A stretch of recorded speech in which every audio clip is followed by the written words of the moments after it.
Que alegria mais uma vez ter você aqui conosco. O sermão de hoje nós vamos falar de um grande mistério, o mistério dos relacionamentos. Quer se relacionar melhor? Esteja conosco, aprenda. Deus vai fazer coisas grandes na sua vida.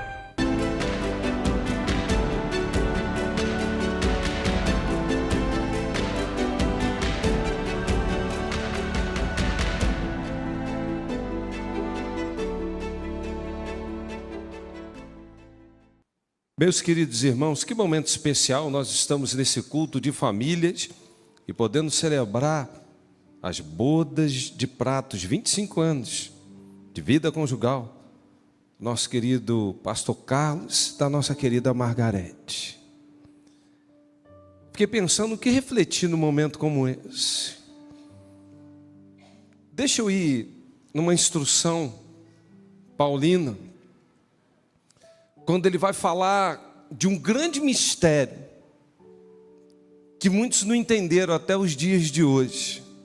Acredito eu, que os jovens deveriam sempre antes de se casar entender esse mistério. E para tanto, vamos abrir a palavra do Senhor em Efésios 5, 23 em diante, até o 33. Eu quero falar hoje no tema do mistério dos relacionamentos. E diz assim: pois o marido é o cabeça da mulher, como também Cristo é o cabeça da igreja, que é o seu corpo, da qual ele é o Salvador. Assim como a igreja está sujeita a Cristo, também as mulheres estejam em tudo sujeitas aos seus maridos. Maridos, amem suas mulheres assim como Cristo amou a igreja e entregou-se a si mesmo por ela, para santificá-la, tendo-a purificada pelo lavar da água mediante a palavra, e apresentá-la a si mesmo como igreja gloriosa, sem mancha, nem ruga, ou coisa semelhante, mas santa e inculpável.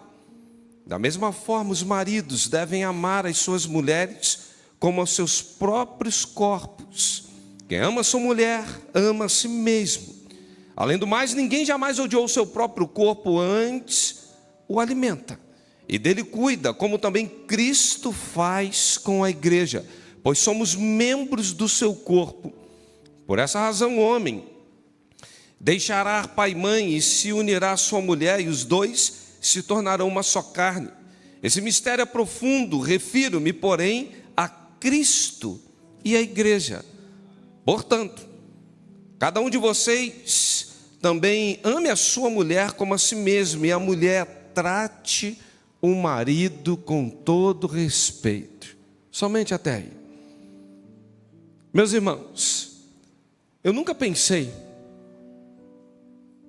que algum dia, depois de tempo de ministério pastoral, nós tivéssemos que evangelizar alguns que se batizaram. Eu nunca pensei que em determinado momento da vida, a gente saindo aqui na Avenida Miriti, ia ter um carro para treinar pessoas que já tiraram a sua habilitação para dirigir. Porque o pressuposto para ter habilitação é saber dirigir. Eu nunca pensei. Aí eu saio ali e vejo assim, treinamento para habilitados. Aí fico espantado. Eu nunca pensei que no decorrer da vida conjugal de uma família, nós teríamos que sempre voltar aos primórdios, na essência, na raiz, no propósito, a qual ela foi gerada, para a gente refletir no verdadeiro sentido e significado do que é uma família. Eu nunca pensei que nós tivéssemos que, de maneira permanente, voltar a algumas questões basilares para entendermos. Porque no início da relação, queridos, tudo são flores. Se eu tivesse agora, Margarete, falar assim, relata aquele primeiro beijo. Parece que foi ontem. Ia falar assim, com todos os detalhes. Pastor Carlos, querido, relata aquela primeira vez, daquele olhar assim que você falou, osso dos meus ossos, carne da minha carne. Lembra até o vestido. Tem certeza disso? Eu lembro de um pastor, que ele pastoreava uma igreja, e a atividade dele era intensa, ele era solteiro e dava para casar. Aí ele se deslocava 280 quilômetros no domingo, para ficar 4 horas com a sua noiva, para voltar para o culto da noite. E aí, quando ele chegava na casa dela, ele dizia assim: amor, que alegria revela. Ela dizia assim: meu lindo, mas que sacrifício foi, você está andando hoje, um absurdo aqui, 500 e pouco, quase 600 quilômetros para ficar 4 horas comigo. Ele falava assim: absurdo é ficar a semana inteira sem te ver. Que coisa linda. O início do relacionamento, irmãos, a gente começa a perceber que vai tudo bem. Mas quando Deus cria a instituição família, Adão olha para Eva, e o termo no hebraico ali quer dizer assim, é uma conclusão, agora sim, encontrei, e ele diz: osso dos meus ossos, carne da minha carne. Eu fico imaginando Adão, no meio do paraíso, de tudo quanto ali estava, ele estava tudo de bom e de melhor. Aliás, Adão tinha uma autoridade que era incrível, estava dando nome aos bichos. E que sabedoria adâmica, irmãos. Adão olhou para a vaca e falou: vai se chamar vaca. Eu duvido você chamar uma vaca de jacaré, você não consegue. Mas me chama a atenção que Adão também dá nome a Eva. Foi ele que deu. Porque quem nomina, domina. Por isso, antes de Deus dar Eva para o Adão, ele deu trabalho. Pega essa chave aí, moçada, que está querendo namorar. E com isso, ele começa a dizer: governe, proteja, cuide. E nesse processo conclusivo, após ele olhar e não ver nada em critério de semelhança e de paridade, ele fala: agora sim, osso dos meus ossos, carne da minha carne. Aí o texto fala: portanto, deixará o homem o seu pai e sua mãe. A gente vê que casamento começa com divórcio. O divórcio de um homem que sai de casa para conviver, coabitar com a sua mulher. Mas o tempo vai passando e me parece que a gente vai se perdendo. Requer um novo treinamento para habilitados, requer um novo evangelismo para os batizados, requer uma nova instrução. Nós temos que sempre voltar à origem de tudo. Por isso o apóstolo Paulo, olhando para a igreja de Éfeso, ele percebe que as mulheres não tinham direitos legais. A sociedade estava completamente corrompida. A gente vai percebendo que até mesmo o marido que ficasse leproso, a mulher não podia se separar dele. E olha que lepra naquele tempo, não preciso explicar como era tratado. Tinham conjuntos habitacionais só para leprosos, lá no cantinho. Mas o homem podia se separar da mulher que queimou até o feijão, a farofa. Alguns estudiosos, como Sêneca, ele vai chegar a narrar para cada um de nós que a prostituição era uma coisa tão avassaladora naquela época, que a idade da mulher se media com a quantidade de maridos que ela teve. Aliás, mulher que estava casada queria se divorciar para casar de novo. E assim a vida ia acontecendo nesse mundo greco-romano. A prostituição em alta, até porque Demóstenes vai dizer e declarar que as prostitutas eram para prazer, as concubinas era para manter uma relação sexual mais sadia, e as esposas deveriam gerar filhos legítimos. Que sociedade! Que negócio complicado da gente entender. Era um mundo que esse apóstolo Paulo estava escrevendo. Mas me parece que hoje nós estamos voltando a essa triste realidade na desconstrução da sexualidade. na banalização da instituição família. Parece que hoje nós estamos voltando àqueles primórdios lá de trás. Por isso, essas pessoas na sociedade se achavam cheias de direito. Não tem direito de ser tratada assim. Não tem direito que a mulher fale assim comigo. Não tem direito. E a primeira coisa que o apóstolo Paulo fala, sabe o que é? Deveres. Numa sociedade onde as pessoas estão dando valor ao ego, à paixão infame, a valorizar tudo aquilo que a palavra condena, o apóstolo Paulo fala assim, eu vou lembrar vocês só uma coisa, são os deveres. E o primeiro dever que ele começa a falar é sobre a mulher, falando de submissão. E quando a gente usa essa palavra, eu sei que algumas mulheres já sentem até um arrepio na coluna, sabe, Margarete? Porque se tem uma coisa que Satanás se especializou, é desconstruir termos e princípios da palavra de Deus.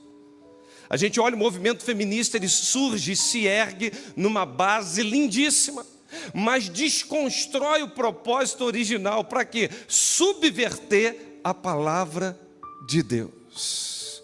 Quando falamos de submissão, talvez alguns olhem e falem, mas o que é isso? E a gente tem que começar a falar de submissão dizendo que não é inferioridade. Submissão não é isso.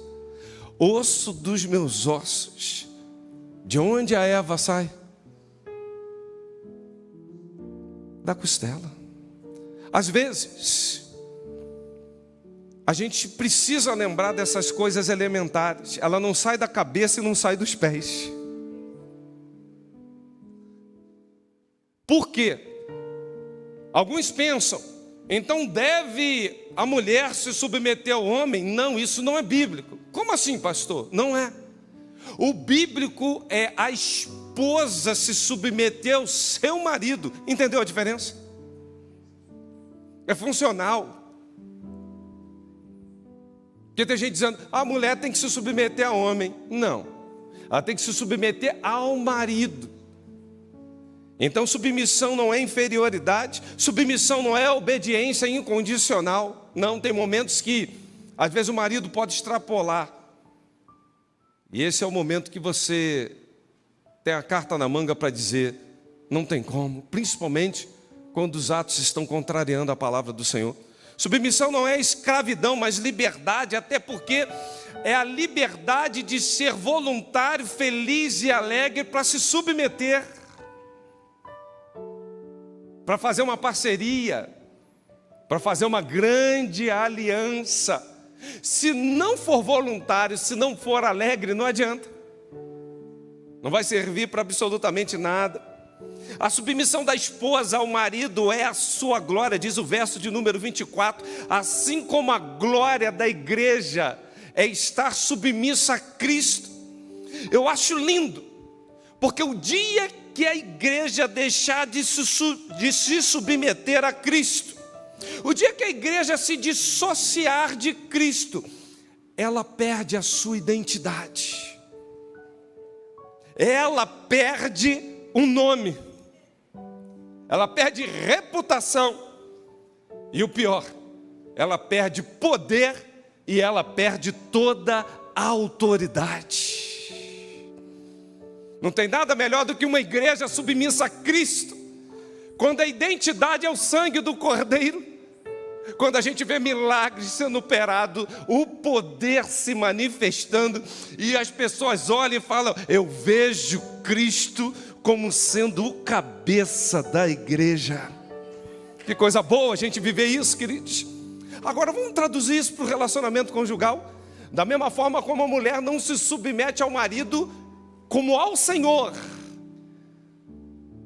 a mulher está perdendo sua identidade,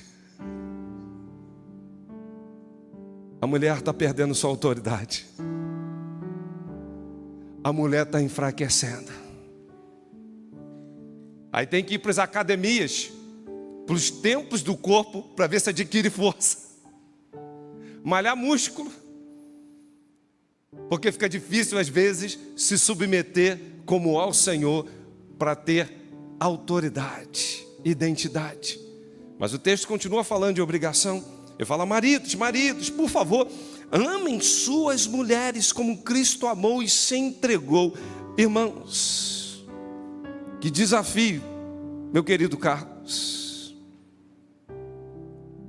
Quando a gente olha para a igreja, como a gente olha para Cristo se esvaziando, quando a gente olha para o sacrifício de Jesus, que desafio. É aquele amor que faz, é aquele amor que entrega tudo, é aquele amor que protege, é aquele amor que se doa, é aquele amor altruísta, dar sem nada esperar, Carlos. É o amor que tudo crê, tudo espera, tudo suporta. É um amor que é perseverante e ele é santificador. Sabe por quê? A liderança deve ser um mover do homem não para ditar, mas para servir. E esse é o mistério na vida do homem. O homem deve chegar e fazer um serviço de excelência, e por esse serviço gerar um imã, atrair a esposa, atrair os filhos, estar debaixo do seu governo, de uma liderança que cuida, que provê, que protege. A maior característica, Carlos, que uma mulher admira no homem não é sua conta bancária, não é seu corpo físico, mas é a sua capacidade de proteção. Quando uma mulher vê um homem que permite uma ambiência como essa, ela fala: aqui é um porto seguro. E é preciso que o homem faça isso, sabe por quê? O propósito disso, o apóstolo Paulo vem dizendo para cada um de nós. A ênfase paulina está não na autoridade do marido, mas nesse amor sacrificial. Tem homem achando que eu sou autoridade, quem manda aqui sou eu. Coitado. A ênfase está no serviço. Ele não entendeu a essência. Tem que voltar para a habilitação. Tem que voltar a ser evangelizado. Quando a gente entende isso, o apóstolo Paulo usa aqui 5 verbos. Para que serve isso? Por que o homem deve fazer isso? Primeiro, para amar, já falamos. Segundo, para fazer uma entrega. Terceiro lugar, para santificar. É o que o texto fala. O propósito de apresentar uma esposa sem mancha, sem ruga, sem mácula, sem qualquer outra coisa. Maridão, olha aqui para mim. Receita de economia doméstica. Trate bem sua esposa, que ela vai deixar de gastar com cosmético, porque o coração alegra, formoseia o rosto. Amém, queridos? Glória a Deus por isso. Você que anda gastando muito com esse negócio de anti-ruga, vestindo pesado, você que dorme cheio daqueles produtos caríssimos, caríssimos. Trate bem. E você vai começar a ver que ela começa a ser santificada. Ela vai ser apresentada como aquela que cada dia mais está sendo trabalhada. Porque se tem uma coisa que a igreja, ela entra num processo de santificação quando ela está submissa a Cristo. E Ele vem a cada momento santificando a igreja. A cada momento nós estamos mais parecidos com o nosso Redentor.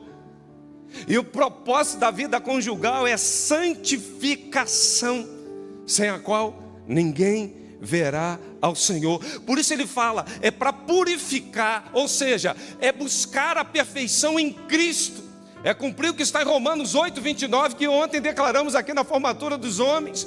A cada dia sendo transformados, é ferro afiando ferro, como fala Provérbios. Mas não é para um machucar o outro, é para você se transformar num instrumento poderoso nas mãos do Senhor. Ferro hoje, amolando ferro, as pessoas acham que é para machucar. Não! Tem que voltar para o curso de habilitação, tem que voltar a ser evangelizado. E o texto continua falando, para apresentar. Sabe o que é apresentar? O propósito da vida conjugal é prestar contas. Irmãos, eu vou prestar contas.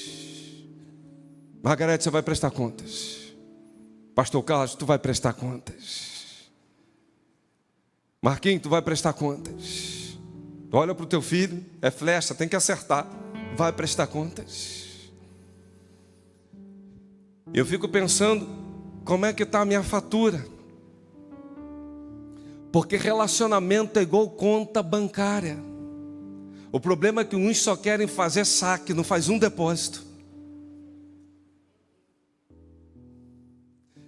Esses que só estão fazendo saque, e sempre dão desculpa assim, é porque eu estou precisando, sabe? Eu fiquei apertado essa semana. Aí entra na semana seguinte, faz outro saque. Ah, porque ficou curto, sabe? Aí vai sacando o teu tempo, vai sacando da tua boa vontade, vai sacando da tua benevolência, mas não querem depositar nada. Ah, irmãos, quando entendemos o que é o relacionamento, e eu quero terminar, até porque o texto fala, o marido deve cuidar das emoções da esposa, verso 28 e 29, eu quero terminar falando isso, ele deve amá-la como o seu próprio corpo, porque cuidar da mulher, Carlos, é como nutrir a sua própria alma. E eu quero concluir, falando uma coisa para vocês, eu acho lindo esse texto, porque o apóstolo Paulo, ele vem fazendo um descritivo do relacionamento de um homem com uma mulher, mas em determinado momento ele faz uma pausa e ele fala assim, ó, grande é esse mistério. E quando ele fala de mistério, ele abre um parênteses e diz assim, eu me refiro a Cristo e a igreja. E quando ele fecha esse parênteses, o verso seguinte ele está falando, e o homem e a mulher, ele dá sequência, ou seja, o mistério está entrelaçado, não há como dissociar o mistério da vida conjugal se nós não enxergarmos o relacionamento de Cristo com a igreja. Esse é o mistério. É o mistério da gente olhar para o sacrifício de Cristo com a igreja e pensar na submissão, e pensar nos trabalhos que precisamos desenvolver, e pensar assim como Deus concedeu ao primeiro Adão,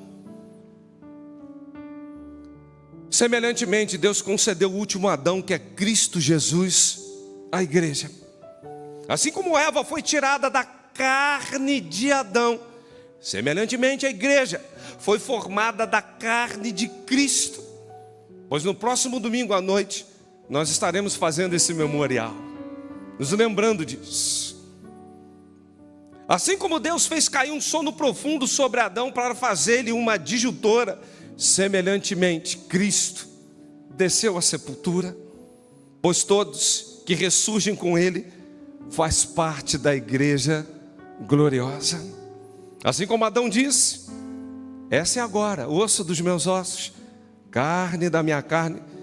Semelhantemente, a igreja é osso dos ossos de Cristo e carne da carne de Cristo, porque somos membros de um só corpo.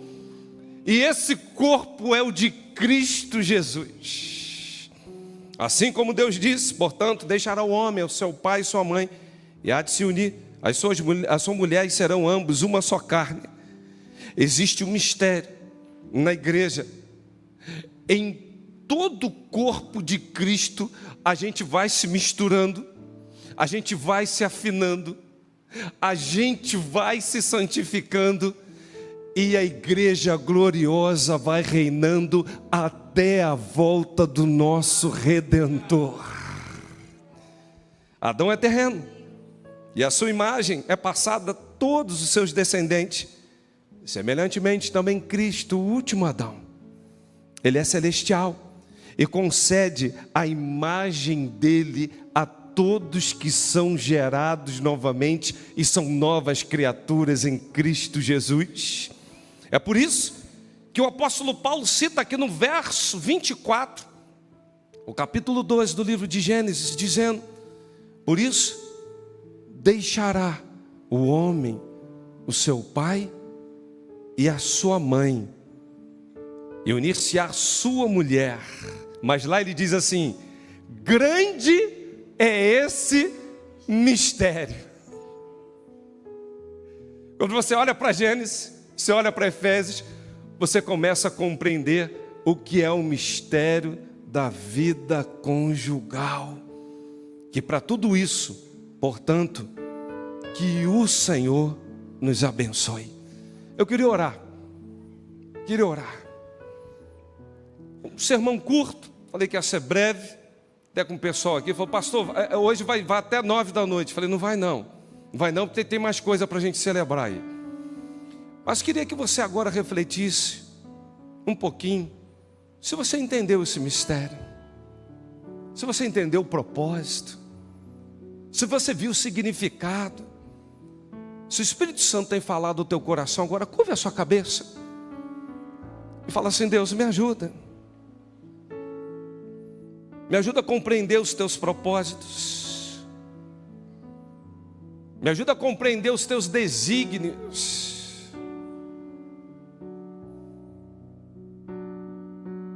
me ajuda, Deus, a casar com alguém que entenda esse mistério. Você que está pretendendo casar, peça a Deus assim: Senhor, manda alguém que entenda desse mistério, para viver uma vida e uma só carne comigo. Você que está no propósito de uma vida conjugal, peça agora ao Senhor: me faz uma adjutora, uma ajudadora idônea. Deus, me ajuda a fazer mais depósitos do que saques, e eu vou prestar contas, ó Pai. Peça ao Senhor assim agora: me ajuda a andar numa concordância com meu marido, que é o sacerdote. Marido, peça assim ao Senhor: me ajuda, Deus, a ter um amor de uma entrega como Cristo fez à igreja, de uma entrega total, de uma entrega sem reservas, de uma entrega, de um cuidado, que ela vai se sentir cuidada, amada, porque o grande propósito, o grande mistério, o Senhor quer gerar santificação nos relacionamentos, para que possamos juntos entrarmos com a nossa família no céu. Esse é o propósito. Senhor, nos ajuda nessa noite. O grande mistério fora revelado, mas nós queremos, a Deus, participar dele e viver uma vida em conformidade e santidade com o Senhor. Ajuda hoje pais com filhos, para que haja uma conversão, para que o Senhor não venha ferir a terra com maldição, mas que haja, a Deus, hoje um retorno de pais a filhos e filhos a pais. Ajuda-nos, Senhor, no propósito da vida conjugal, para que possamos, ó Deus, parar de exigir direitos e exercitar mais papéis e responsabilidade, porque assim sendo, nós estaremos cumprindo a Tua palavra, e o Senhor vai fazer maravilhas nos relacionamentos conjugais de cada família aqui representada. Abençoa a nossa descendência, que sejam prósperos, cheios da Tua presença. Dê a eles autoridade, Deus, para onde o Senhor os enviar, que eles sejam luz, que eles sejam sal. Continue conosco, Pai, é o que te suplicamos, e assim o fazemos, em nome e por amor de Jesus. Amém.